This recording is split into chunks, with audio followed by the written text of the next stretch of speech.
I'm Chris Hayes with Fox 2 News in St. Louis. I've been an investigative reporter for about 20 years. I've been in South Florida, Phoenix for 8 years, St. Louis for 9. Never covered anything like this. I've stayed domestically in the United States, and I've had colleagues that have gone to Iraq and described things like this, but never imagined covering anything like this here. The best way to sum it up for me is it's incredibly unpredictable, and there are things that are happening all around you, especially after dark. The majority of people are peaceful, of course, but you have pockets of people that have really intense feelings. Some of them are high on drugs, and at one point I saw canisters of gas shooting ahead of me. There were assault rifles drawn behind me. There was a citizen speeding backwards at 35 miles an hour in their vehicle down the road, and then they veered into the parking lot right by me, almost hitting me. Somebody is screaming, and a helicopter is above with a searchlight. It's overwhelming to the senses, and you don't know what's going to happen next. Literally like a war zone. Literally like a war zone. I mean, I don't want to be insensitive to somebody who's lived in a war zone because I can leave it. Right. I can literally drive 2 blocks away, maybe more, 2 miles away, and I'm in the comfort of my own home. And I don't feel like I'm in a war zone. But in this small section, it's a war zone. And, you know, actually, to expound on that a little bit more, we're over at the command center, and all the stores are open. There's a Target, there's a Sonic, there was a China King restaurant. And I asked, is that open? And he said, yes, but there are tactical units in front of it.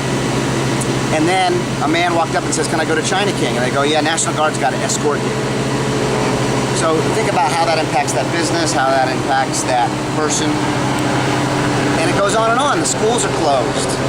Kids are missing out on their learning opportunities. Parents are probably having trouble getting to work because of daycare issues.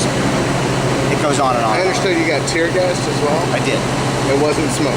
It wasn't smoke. It was no, matter of fact, having not experienced it before, and the night before they had set off canisters, I didn't get any irritant sensation. But last night they set them off, and I didn't get any sensation until at one point I walked into a cloud and I could not breathe. And it felt like burning plastic that I was sucking in, and I had to just veer the other way. And I was out of it at one point, and then I grabbed my gas mask. Did it affect your vision and things like that? No, it did not affect my vision. Okay. Yeah, I was probably lucky that I got at the very periphery of it. Gotcha.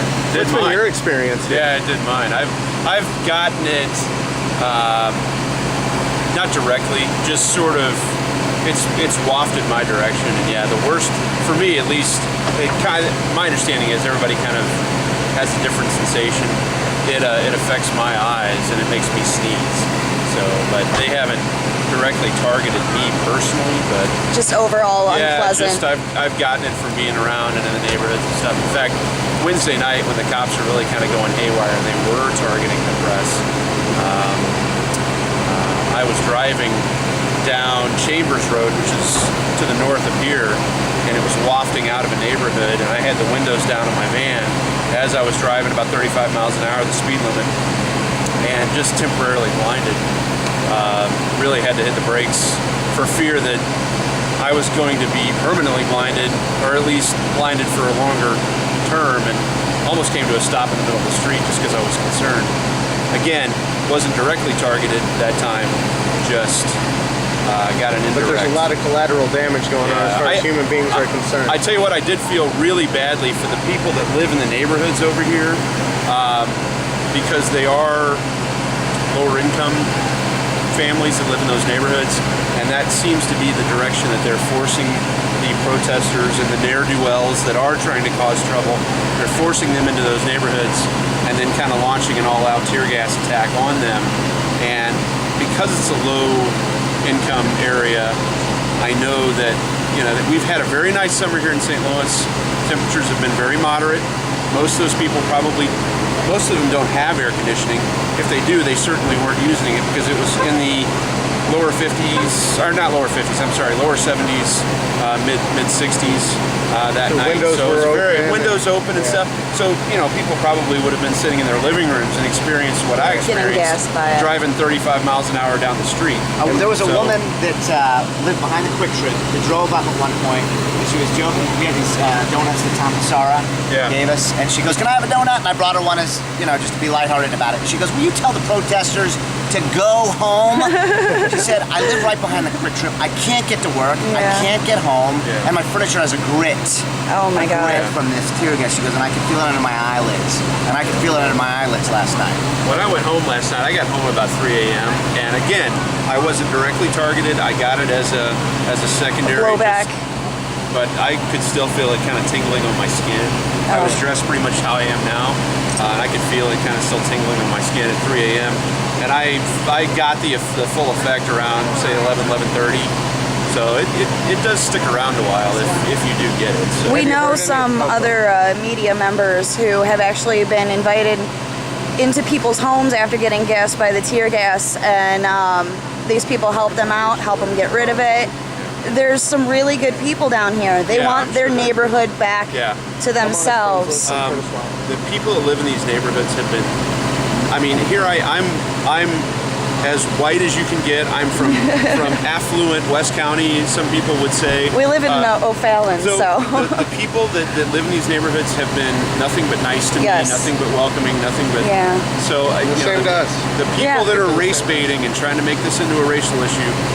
They're I the don't ones feel like turning it is. bad. I don't feel like it's a race issue. Yep. I feel like it's an oppression issue. Yep. That's just Well, me as I personally. said to Al Jazeera earlier, I don't think it's a race issue, black and white. I think it's a red, white, and blue versus boys and blue at this point because No, thank you. one's pushing back, the other one's pushing harder, and it's just going to end up being not so good for everybody. I support the police as long as they do their jobs and they don't go Absolutely. too far with it. Yes, sir. Absolutely. I feel like at least last Wednesday they went a little bit too far, but that's Yep. just my opinion. So, And that's why You we're didn't feel here. that last night or the night before? no, the police were generally very cooperative with us. They were very forthcoming with us last night. I noticed they were saying please over the bullhorn for once last I night. heard that too. That was Please nice. stop. There's certainly been an attitude shift toward the media by the police. They've been a lot kinder to us since last week Wednesday when they were. I That's feel like absolutely they were targeting us. necessary. The only way people out there are going to know the truth is because of guys like you. And we have 2 TVs in our home. We keep them on the local news, and we pull up the independent news sources on our computer. And you guys have always been good sources for us. So thank you. Yeah, no problem. We appreciate Are it. you guys posting this on a blog or something? Or are you...